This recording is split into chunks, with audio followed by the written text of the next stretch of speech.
விடியா திமுக அரசை கண்டித்து மார்ச் 4ஆம் தேதி மாவட்ட ஆட்சியர் அலுவலகங்கள் முன்பு மாபெரும் கண்டன ஆர்ப்பாட்டம் நடைபெறும் என அதிமுக பொதுச் செயலாளர் எடப்பாடி கே பழனிசாமி அறிவித்துள்ளார்.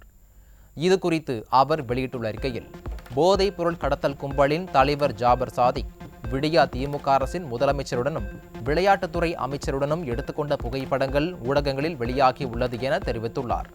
அரசியல் பின்புலத்தை வைத்துக் கொண்டு ஜாபர் சாதிக் போதைப் பொருள் கடத்தலில் ஈடுபட்டிருப்பது தமிழ்நாட்டிற்கே ஏற்பட்டுள்ள மிகப்பெரிய தலைக்குனிவு என அதிமுக பொதுச் செயலாளர் எடப்பாடி கே பழனிசாமி தெரிவித்துள்ளார்.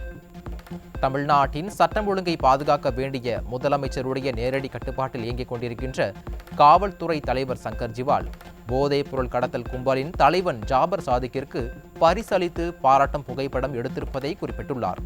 உண்மையிலேயே தமிழ்நாட்டு மக்களுடைய பாதுகாப்பு இந்த அரசால் எந்த லட்சணத்தில் வைக்கப்பட்டிருக்கிறது என்கிற பேரச்சம் எழுவதை தடுக்க முடியவில்லை என அதிமுக பொதுச் செயலாளர் குறிப்பிட்டுள்ளார்.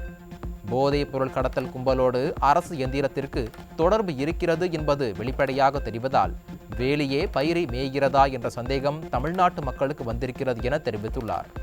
விடியா திமுக அரசு பதவியேற்ற நாளில் இருந்து சட்டம் ஒழுங்கு முற்றிலுமாக சீர்கேடு அடைந்துள்ளது என்றும், தமிழகம் போதைப் பொருட்களின் கேந்திரமாக மாறி வருங்கால தலைமுறையினரின் வாழ்க்கை சீரழிந்து வருகிறது என அதிமுக பொதுச் செயலாளர் எடப்பாடி கே பழனிசாமி குற்றம் சாட்டியுள்ளார்.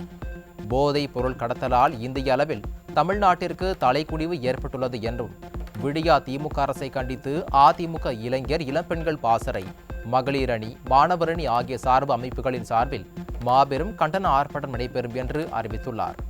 விடியா திமுக அரசை கண்டித்து மார்ச் 4ஆம் தேதி வருவாய் மாவட்டங்களில் உள்ள மாவட்ட ஆட்சியர் அலுவலகங்கள் முன்பு மாபெரும் கண்டன ஆர்ப்பாட்டம் நடத்தப்படும் என அதிமுக பொதுச் செயலாளர் எடப்பாடி கே பழனிசாமி தெரிவித்துள்ளார்.